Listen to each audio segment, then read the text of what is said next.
y realmente sé de qué está hablando usted, ¿no?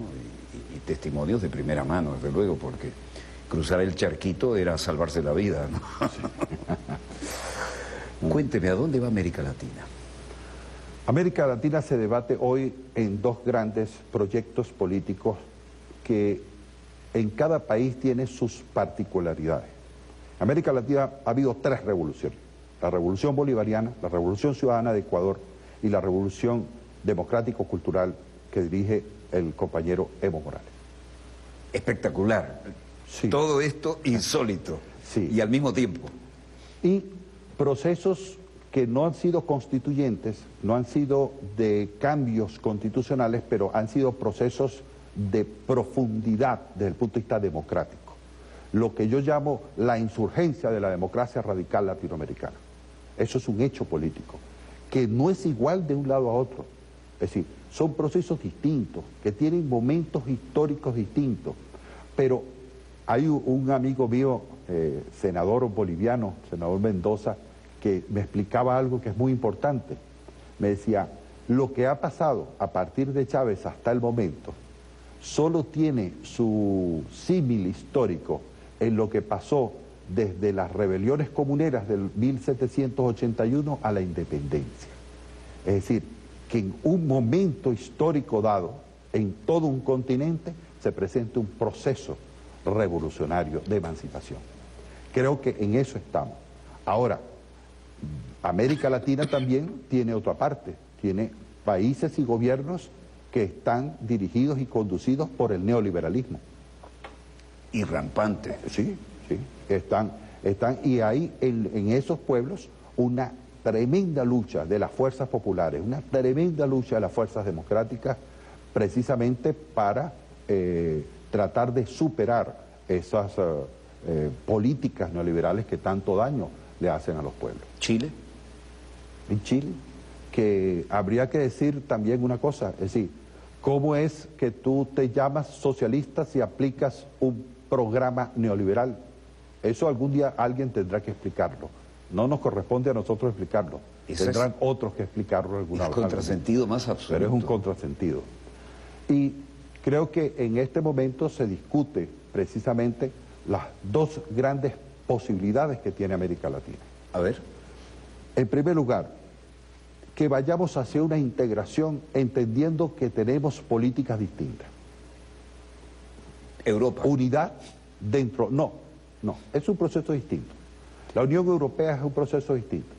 La Unión Europea es hoy un proyecto de dominación de los pueblos de Europa y un proyecto de liquidación de la democracia europea. Perdón, la deriva trajo algo interesantísimo. Yo tiré Europa por aquello, pero ¿cómo es esto de lo que acaba de decir? Un proceso de liquidación de la democracia. Es decir, ve usted lo que acaba de pasar en Italia hace apenas 2 años, es decir, pusieron un gobierno para que aplicara las medidas de austeridad que ordena la señora Merkel, como lo que le acaban de hacer a un país sumamente pequeño y débil desde el punto de vista económico como Grecia, que es colocarlo contra la pared, prácticamente asfixiarlo para que aplique una política, como lo que está pasando hoy en Portugal, en la propia Francia, en España, ni se diga. Es decir, la derivación no es gratis. Hemos tocado eso en dossier noche tras noche. Entonces quiero su opinión autorizada. Sí. Entonces, el proyecto inicial de la Unión Europea, que se basó en el viejo acuerdo del acero y el carbón entre Alemania y Francia, que era un proyecto económico, que después fue un proyecto político, llega al euro, hoy es un proyecto de dominación que tiene un eje fundamental en el dominio de Alemania como la gran potencia europea, que no es solamente dominio dentro de la organización de la Unión Europea, es dominio de Alemania sobre los otros países. ¿Cuál es el ejemplo más claro? El ejemplo clarísimo, Grecia. El ejemplo clarísimo, Italia, España, Irlanda. Ahí están los ejemplos. Es decir, no estamos hablando de teorizaciones, estamos hablando de la vida real. Es lo que se muestra todas las noches en dossier y avala lo que usted dice. ¿Cómo no? Ahora, hay un plan maestro, hay un eje debajo de todo esto, ¿no? ¿Cómo no? Hay un plan maestro que es lo que llaman la OTAN de la economía. Exactamente. Que es la alianza de los grupos de Alemania e ingleses con los norteamericanos. Yo creo que ese es el proyecto del neoliberalismo de mayor alcance hecho hasta este momento, pero también hecho ya en una época en que la crisis profunda del capitalismo a escala mundial y fundamentalmente una crisis en los Estados Unidos va a hacer que no sea lo exitoso que otros procesos similares se han dado en el mundo. Pero estamos frente a un reacomodo mundial y estamos frente a una nueva guerra fría. Sí, señor, lo decimos cada noche en Dossier. Sí, cómo no. ¿Por qué usted considera que estamos frente a una nueva guerra fría? Hace unos 2 o 3 años escribí yo uno de mis artículos. Yo hablaba de que estábamos ya en un mundo multipolar. Pero después me di cuenta que yo estaba equivocado. No, que eso no era así. Que nos vendieron la teoría del mundo pluripolar. Pluripolar. Pero ahora, en el fondo había... Sí, pero lo que pasa es que quien realmente determina el momento histórico que vivimos es el comandante Chávez. A ver. También lo ha hablado el presidente Maduro en varias oportunidades, con su propio estilo, que es, estamos frente a nucleamientos que se pueden convertir en el desarrollo en nuevos polos de poder. Es decir, hay una especie de proceso germinal hoy. Rusia-China. Rusia por un lado y China por otro. Pero no juntos.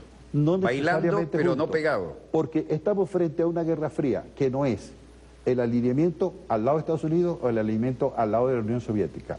Estados Unidos cada vez pesa menos en esta nueva estructura. Cada vez pesa menos, pero sigue siendo la primera potencia militar del mundo. Y está metido con la OTAN en toda Europa. Sí, no nos llamemos engaño.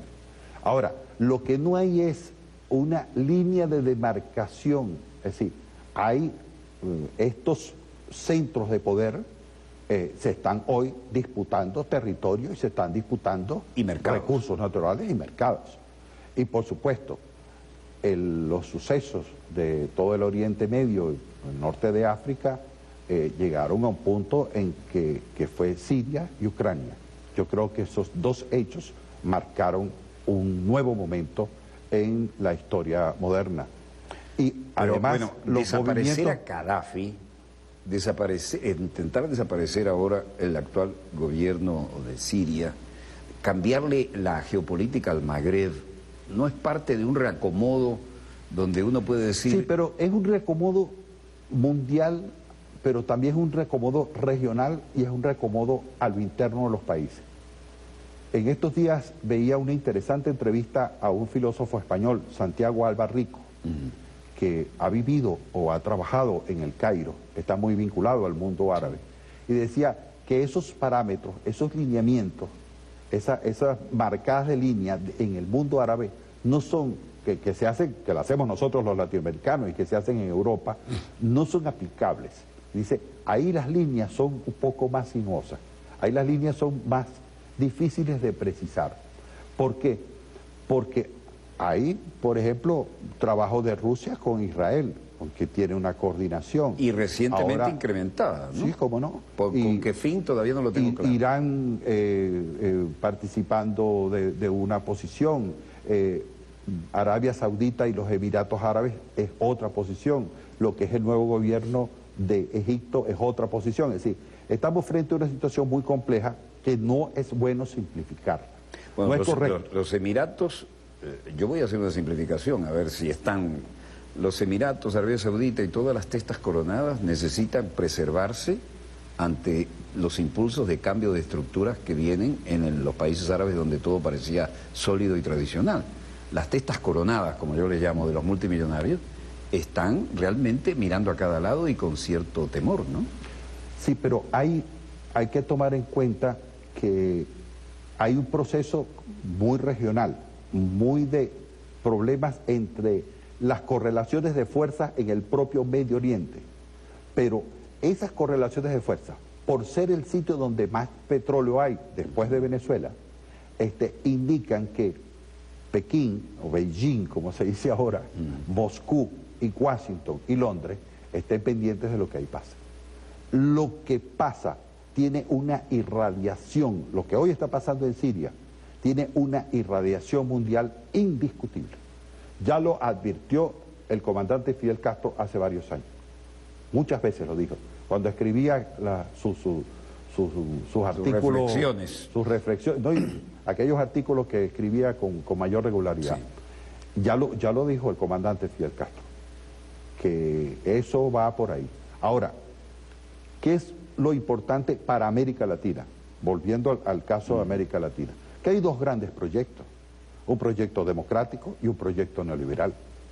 Hay dos grandes proyectos, un proyecto democrático, de gobiernos democráticos, que tiene que resolver un problema, que es un problema nuestro y es un problema de la Revolución Boliviana, de la situación de Brasil, de Uruguay, de Argentina, de Ecuador, de Nicaragua y de Cuba también, y de El Salvador, de todos los gobiernos de izquierda. Tenemos que resolver el desafío de un nuevo modelo económico que nos ponga a nosotros en la posibilidad de hacer de este proceso democrático un cambio a profundidad y de largo alcance.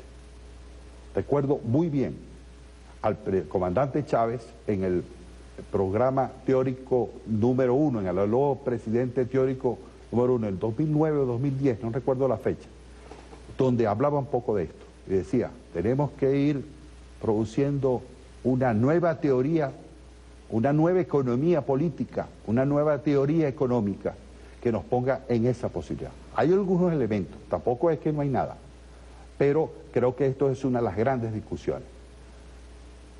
¿Qué hay en este momento en esos procesos, sobre todo en el campo económico, en estos procesos populares? Un cierto estancamiento, y eso es muy peligroso. Las revoluciones, si no se reinventan, las revoluciones si no se van renovando cada día, incluso revolucionándose a sí mismas, corren el riesgo de retroceso. ¿Cuba? Creo que Cuba ha dado un paso necesario desde el punto de vista de su realidad económica, que es distinta a la realidad de América Latina, porque ellos transitaron otro curso, con sus cosas muy buenas, con cosas realmente que no fueron positivas para el pueblo de Cuba. Pero creo que Cuba hoy ha dado un salto político de gran magnitud. Yo soy de los que sí creo que es importante el acuerdo con los Estados Unidos, yo sí creo que es importante la readecuación de su economía, porque lo contrario a la revolución es el quedarse estático. Es decir, lo contrario a la revolución es creer que porque estás haciendo una cosa un día, dentro de 40 años tienes que hacer lo mismo. Lo importante sí es que tú vas cambiando, y sobre todo en el mundo de la economía, las cosas cambian con una velocidad extraordinaria. Ahora, ¿en qué sí hay que ser inflexible? En los principios de la revolución. Y en un principio que es fundamental. O la revolución socialista es internacional o no es revolución. Podrá ser revolución de otra cosa, pero socialista no es. Yo estoy convencido de eso. ¿Realidad venezolana? Creo que estamos frente a un desafío político sumamente importante de cara al 6 de diciembre. Creo que las fuerzas populares hoy están cobrando conciencia de que estamos en una batalla sin igual, es decir, en condiciones de dificultades muy serias, pero que yo tengo una profunda confianza en el pueblo de Venezuela, en su moral y en su conciencia. Tengo una profunda confianza en las fuerzas revolucionarias que hoy dirigen el proceso del proceso bolivariano, que vamos a poder superar una de las pruebas más grandes y más significativas de la revolución bolivariana en los últimos años. ¿Relaciones con Colombia? Pueden mejorar inmediatamente que nosotros podamos ir resolviendo aquellos temas que tienen que ver con la frontera, que los vamos a resolver. Los vamos a resolver porque hay la voluntad política de parte de nuestro gobierno de resolverlo, y eso es ya muy importante. ¿De ambos? Y hay la la voluntad no, sino la necesidad política de parte del presidente Santos de resolver esos problemas. Necesidad política de parte del presidente. Y de parte del presidente Maduro y la voluntad política de resolverlo. Nosotros siempre lo hemos demostrado. Siempre. Pero Santos viene de la Godarria, ¿no? Ya tuvieron un presidente en la familia y no iban a parar hasta tener otro y lo lograron. Pero Santos, ¿realmente se le nota esa voluntad integradora? No. Es decir, Santos tiene la necesidad de resolver los problemas que tienen que ver con Venezuela. ¿Por qué? Porque son realidades que atañen a los dos países y no hay manera de resolverlos si no es en el marco binacional. Es decir, es imposible resolverlo si no hay una voluntad política y un plan político binacional, que creo es lo que se está trabajando y que se está trabajando de manera eficiente. ¿De buena fe? Sí. ¿O por necesidad pragmática? Por necesidad pragmática o por buena fe. A nosotros nos importa es resolver el resultado, ¿no? Ahora, desde el punto de vista de lo que significa Santos como un hombre de la oligarquía, que yo creo que ni él ni nadie lo niega, ¿no? Está orgulloso de eso. Colombiana. Creo que sí habría que decir una cosa muy importante. Santos y su grupo político pudieron comprender que Colombia, la única posibilidad que tenía era superar la situación de resolver el conflicto armado interno.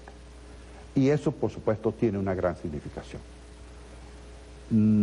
También hay que decir que es muy importante que la FARC-EP también hacen una lectura de los cambios producidos en el mundo y producidos en la propia Colombia, y estas dos relecturas, cada uno por su lado, ha dado como conclusión la posibilidad de que estemos a pocos meses de iniciar la construcción de un proceso de paz. ¿Por qué? Porque el proceso de paz lo va a lograr el pueblo colombiano, lo van a lograr las fuerzas democráticas, lo va a lograr la izquierda.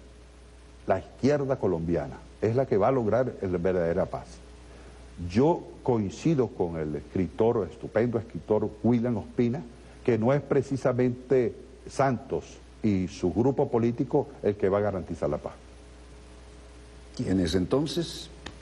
Creo que la lucha planteada por el pueblo colombiano va a tiene unos grandes desafíos, pero es posible que lleguemos nosotros a tener la posibilidad de que el conflicto armado interno de las dos grandes guerrillas, las más viejas guerrillas del mundo, sí, la FARC y el ELN, cesen y podamos entrar en un nuevo periodo histórico, que fue lo que soñó el comandante Chávez con respecto a Colombia. Sí. ¿Factor Washington en ese escenario?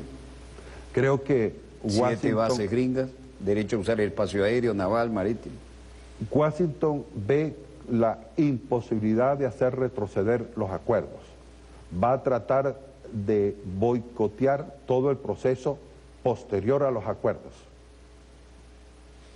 Creo que es la línea que va a establecer. ¿Y el doctor Barito, Álvaro Uribe Vélez? Va a hacer hasta lo imposible para que esta situación lamentable de un país con tantos años de un conflicto armado interno se mantenga, porque esa es su concepción de la política.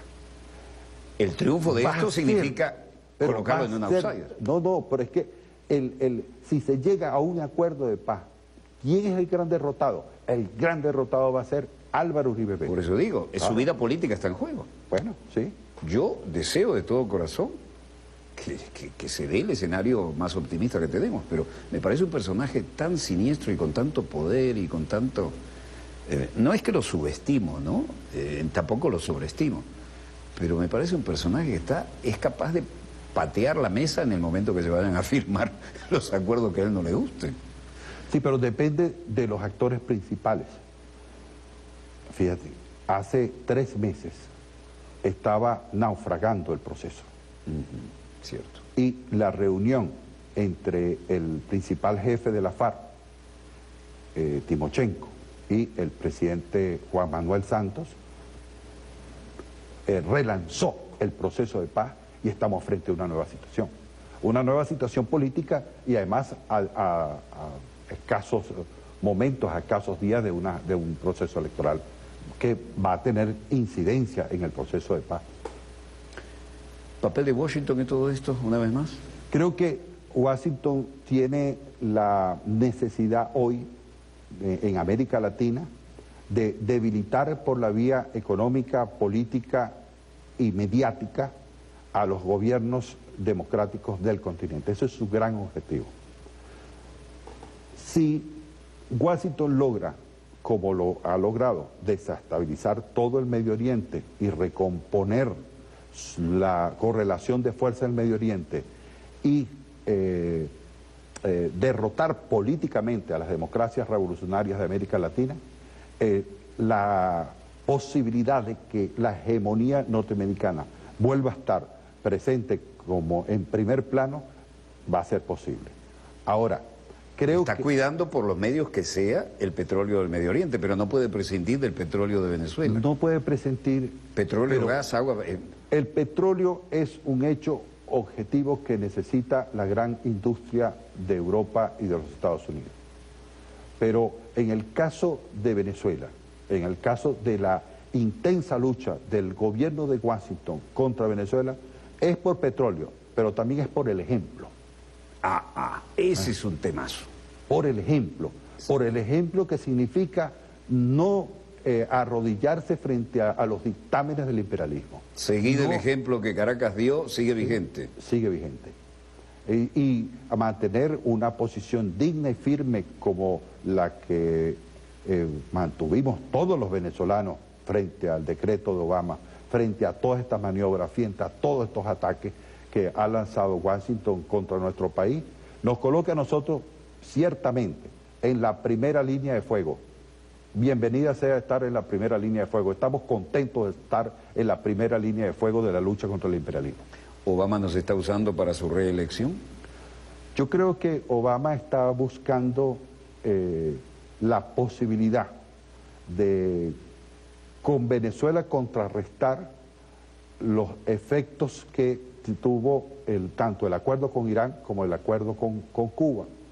Eso es un manejo poco inteligente de la política internacional, porque lo mejor para Obama hubiera sido precisamente aliarse con la revolución bolivariana y poder inaugurar un nuevo tiempo político hasta para su propio país. Una visión geopolítica que él no podía, si la soñó, no la podía realizar porque está atrapado en su propio sistema, ¿no? Sí, pero las revoluciones alguien tiene que alertarla, alguien tiene que decirla. Imagínese usted si el Francisco de Miranda, el general Miranda, en 1799, frente a las adversidades más grandes, hubiera dicho, no puedo libertar América.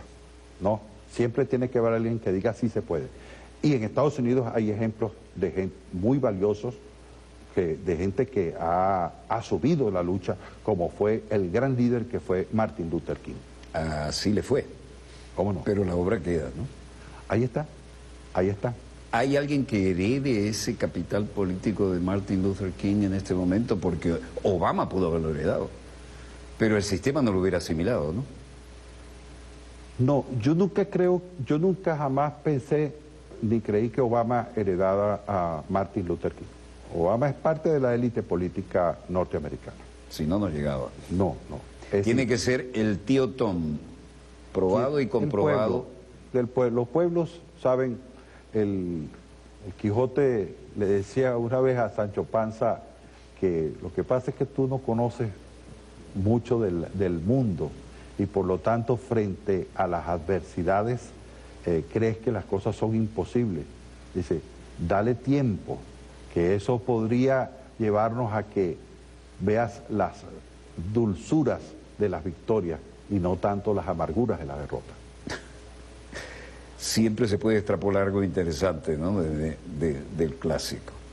Porque además estamos en un tiempo muy fluido, ¿no? Las cosas ocurren, están moviéndose realmente acelerada y positivamente la geopolítica de América Latina o hay retrocesos en algunos puntos? ¿Cómo lo ve usted? Hay de las dos cosas. Es decir, hay una situación económica que desde el punto de vista, el sistema financiero internacional actúa para que nuestras economías nos puedan tener un relanzamiento.